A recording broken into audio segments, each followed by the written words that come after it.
Hi everyone, my name is Mrs. Demers and I'm the librarian at Warren Area Elementary Center. I'm so excited to be reading with you today.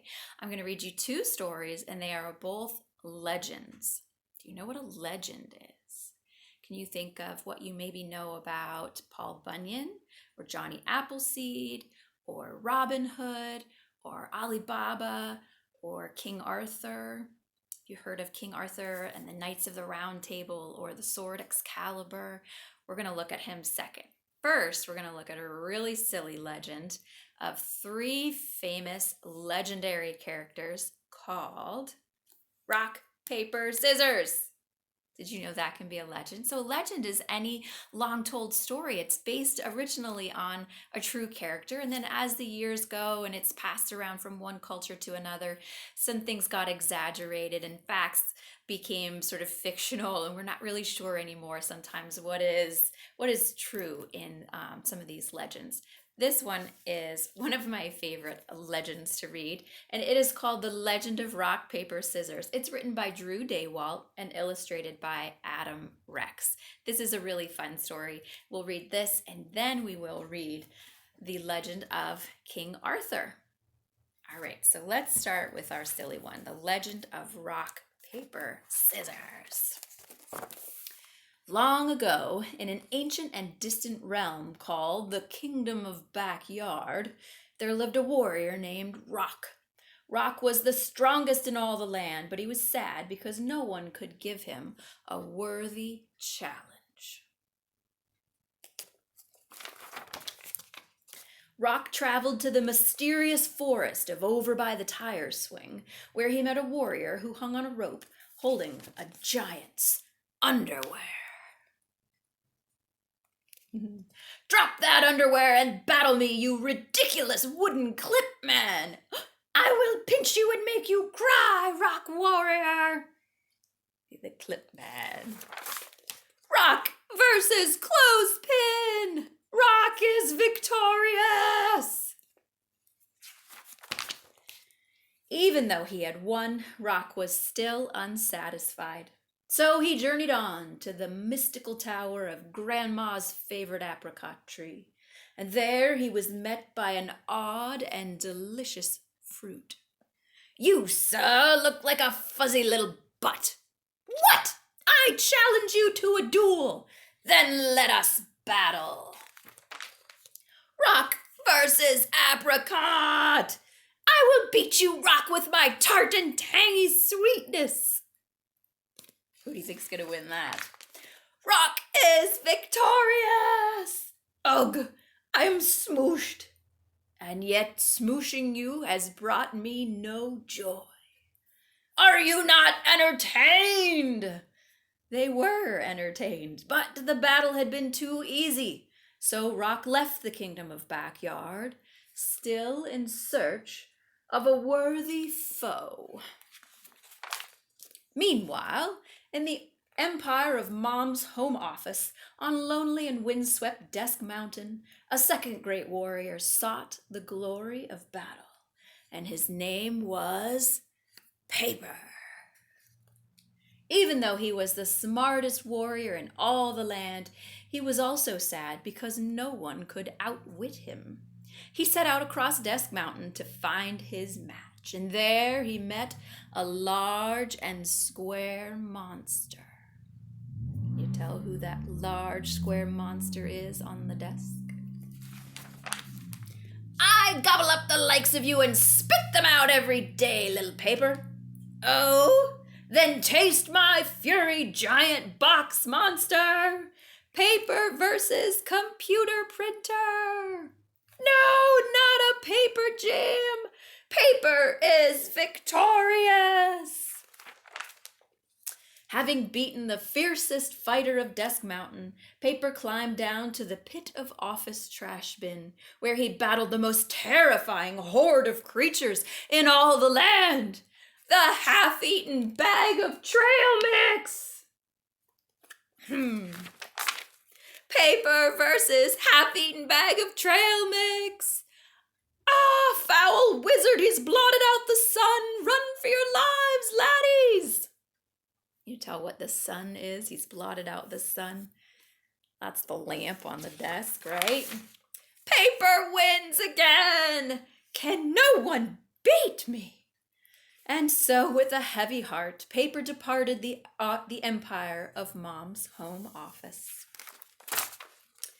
At the same time, in the kitchen realm, in the tiny village of Junk Drawer, there lived a third great warrior, and they called her Scissors. And she was the fastest blade in all the land. She too was unchallenged. On this day, her first opponent was a strange and sticky circle man. Let us do battle, you tacky and vaguely round monstrosity. I will battle you, and I will leave you beaten and confused with my adhesive entangling powers. Scissors versus roll of tape. Scissors is victorious. You can see all the little tape cut up. Scissors forged on across the kitchen realm to the frigid wastes of refrigerator freezer. There she met her most fearsome adversaries yet. Dinosaurs made of frozen breaded chicken.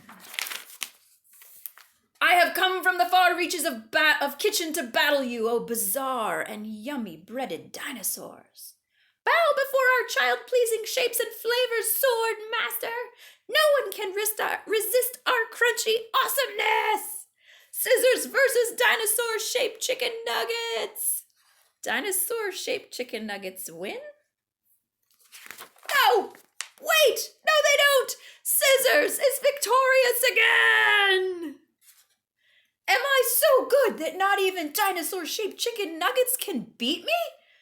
And so Scissors, like rock and paper before her, traveled beyond her own kingdom, seeking out a challenger who was her equal. Rock and Scissors. Then one day, in the great cavern of Two-Car Garage, Rock and Scissors came face to face. I hope you're wearing your battle pants, Rock Warrior. If by battle pants you mean no pants, but I'm willing to fight you, then yes, I am wearing my battle pants, weird scissory one. It's Rock versus Scissors. An epic and legendary battle ensued, but ultimately Rock is victorious. You have made me so happy by beating me.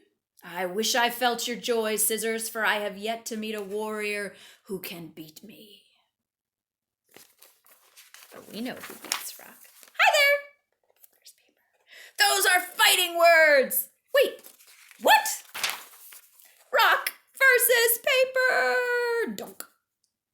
We know that Paper covers Rock. This is the best day of my life! Thank you for winning, oh great knight of Paper! Well, that's fine for you, but it looks as though no one will ever beat me. Not so fast, Paper! Wait, what? Scissors versus Paper! You beat me! He's excited. He got a mouth, a big smile cut in. And the three great warriors hugged each other and danced for joy, and they became fast friends. Finally, they had each met their matches. They were so happy, in fact, that they began to battle again. Round and round they went in the most massive and epic three-way battle of all time. And it is said that this joyous struggle still rages on to this very day. That is why children around the world, in backyards, on playgrounds, and yes, even in classrooms, still honor the three great warriors by playing rock, paper, scissors. Such a fun legend. I hope you enjoyed that. We'll be back in just a minute for the legend of King Arthur.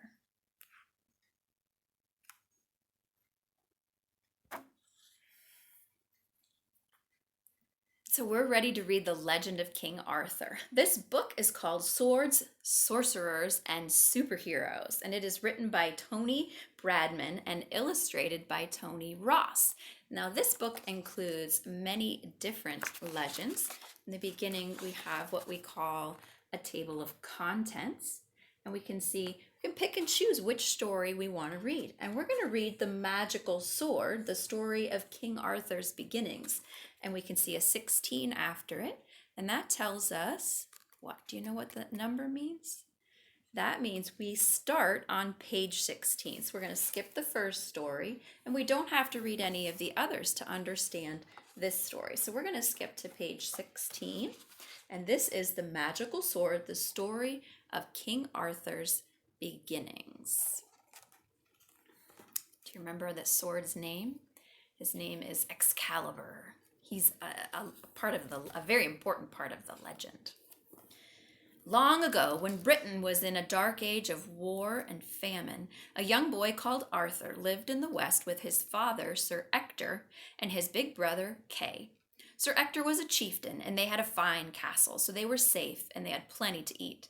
But Arthur knew that times were hard for others. Kay was nearly a man, had his own war horse, weapons, and armor. Arthur longed for the day when he too would be able to ride a war horse like Kay's and have a shield and a great sword at his side. Kay knew that, and he loved to tease his little brother and laugh at him. Then one cold and misty winter's morning, a messenger rode into Sir Ector's castle. He said there was to be a great meeting of Britain's warlords and chieftains, and that Sir Ector was invited to come. Sir Ector said he would be there, so the messenger galloped off to spread his news elsewhere. "I hope you'll be taking me with you, father," said an excited Kay. "Yes, of course," said Sir Ector. "You'd better come too, Arthur." Arthur hadn't expected that. He was surprised and very pleased. "But why, father?" said Kay. "He's a boy, and this is man's work." "He'll be a man soon enough," Sir Ector said, glancing at Arthur, "and this will help him learn what that means. Besides, you'll need a squire, Kay." As Kay's squire, Arthur would have to look after his brother's weapons and armor, but he didn't mind that, and Kay seemed to like the idea of being able to give his brother orders, so he didn't complain anymore. A week later, Sir Ector rode off with Kay, Arthur, and a small band of warriors. The meeting was to be held in London, the old Roman capital on the opposite side of the country, and a long journey lay ahead of them. Arthur had never been away from home before. At first, he was as excited as Kay, both of them eager to see new sights. You can see them getting ready to ride off.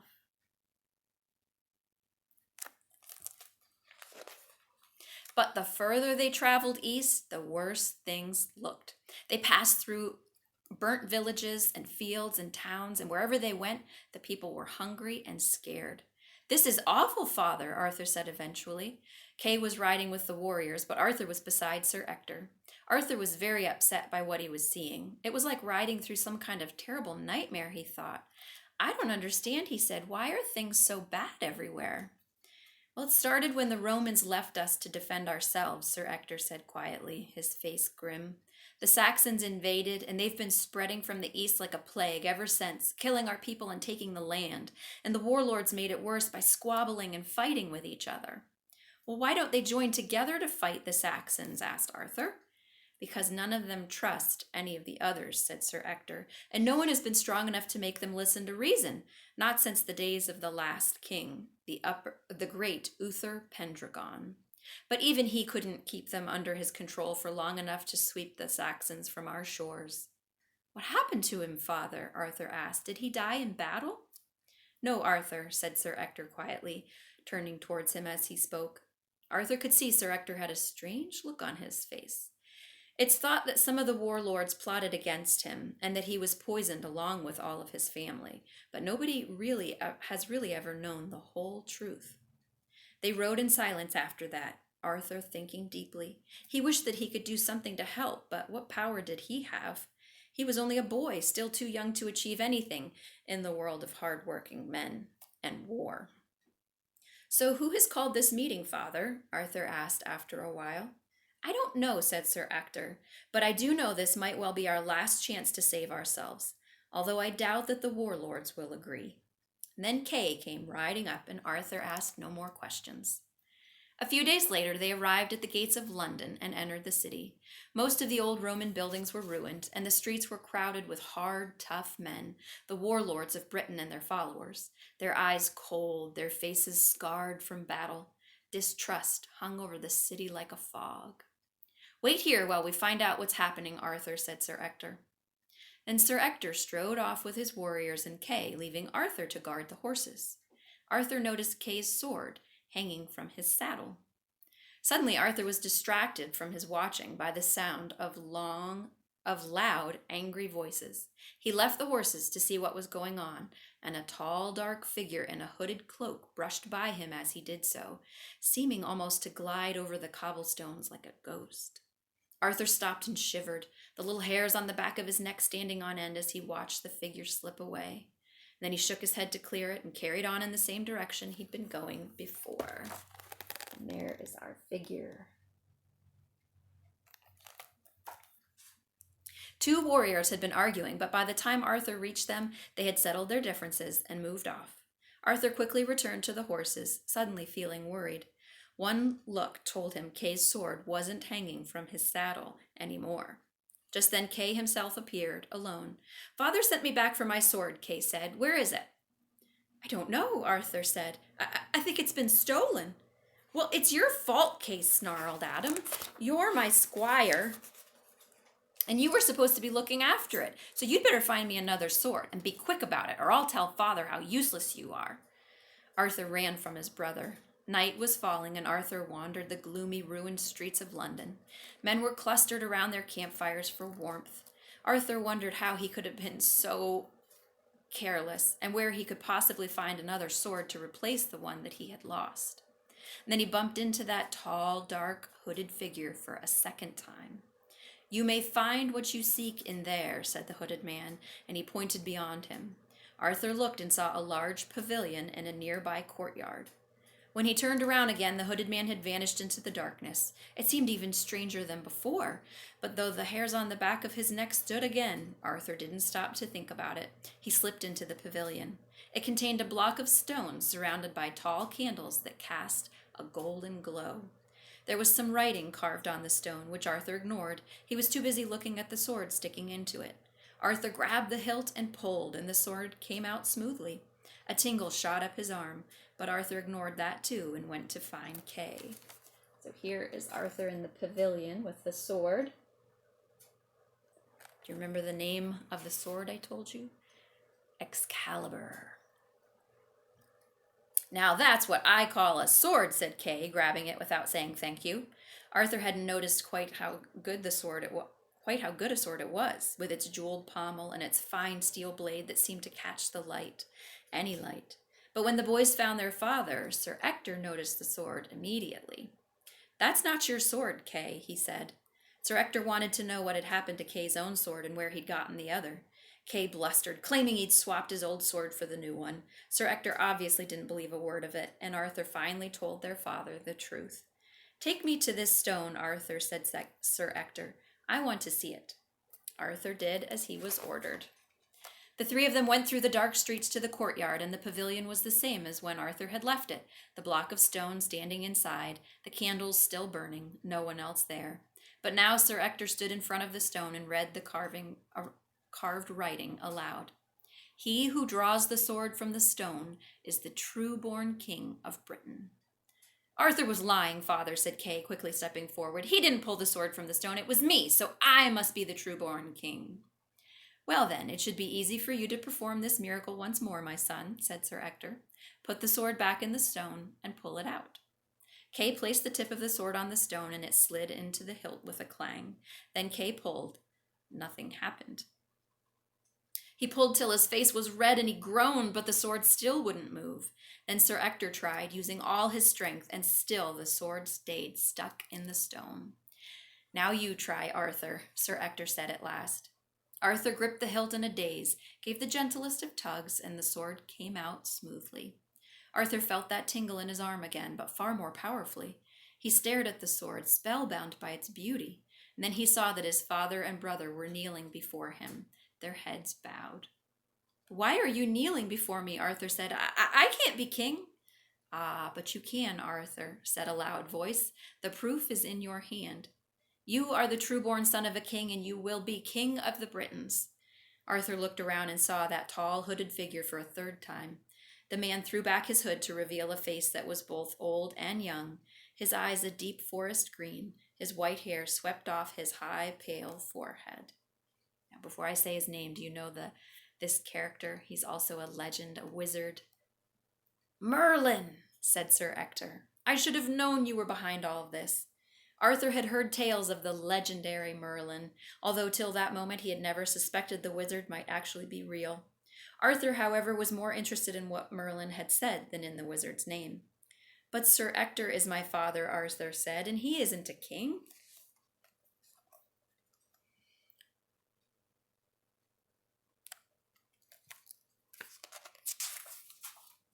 I have always loved you as my son, Arthur, said Sir Ector, but you are not of my blood. Your real father was the great Uther Pendragon himself. Arthur listened in utter amazement as Sir Ector told the story.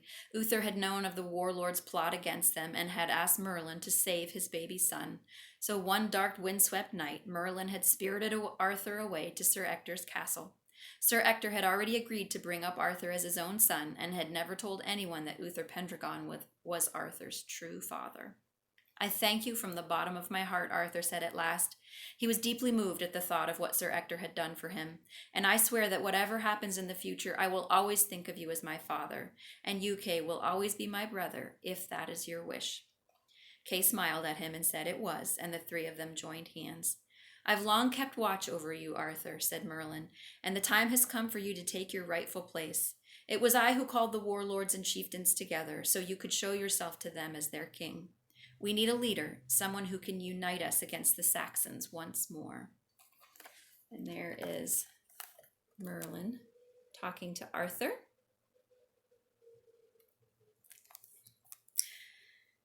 But I'm too young, said Arthur, self-doubt and fear suddenly filling his heart. Men like that will never accept me as their leader, will they? Merlin just smiled and told him to put the sword back in the stone. The next morning, Merlin summoned all the warlords and the chieftains to the courtyard. The pavilion had been taken down in the night, and the sword in the stone was there for all to see. An excited murmur ran through them as they read the writing. Arthur stood behind the crowd with Sir Ector and Kay. Behold the test of kingship, said Merlin. Each man shall try his hand. And one by one the warlords and chieftains did try, but with no success. No matter how they strained, no one could pull the sword from the stone. Then Merlin called for Arthur, and the youth stepped forward and slowly made his way through the crowd. The warlords and chieftains stared at him and muttered suspiciously. Arthur gripped the hilt, and they gasped as he pulled the sword free of the stone, that tingle shooting up his arm again. Arthur raised the sword high, but now the crowd was angry. It's a trick, somebody yelled. Kill the wizard and the boy! And there's Arthur with the sword pulled from the stone. Several warriors drew their swords and advanced, but suddenly Arthur realized he was not afraid. He had been waiting for this moment his whole life. He knew what to do, and that he would also know what to do when it came to fighting the Saxons and saving his people from fear and hunger. Arthur leapt into action, his blade flashing in the morning sunlight as he parried the warriors' savage blows with unbelievable speed and skill, the clang of steel on steel filling the air. He fought like a man, like the king they needed to lead them, and soon he had those fierce warriors at his mercy. The tingle now filled him from head to foot. Power flashed from his eyes. Kneel to your king, Britons, roared Merlin, and the crowd obeyed. The legend of King Arthur had begun. And there he is. And that is the end of the story of King Arthur. So now you know about legends, and you can find lots more in your library at school or in the public library when we're allowed to go back. Or you could look up a lot of these legends.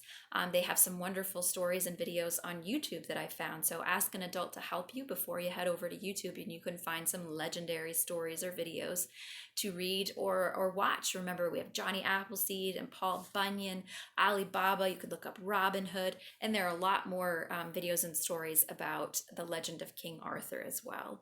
I've really enjoyed reading some legends to you guys today. I hope you'll be able to get back in your libraries very soon. Take care.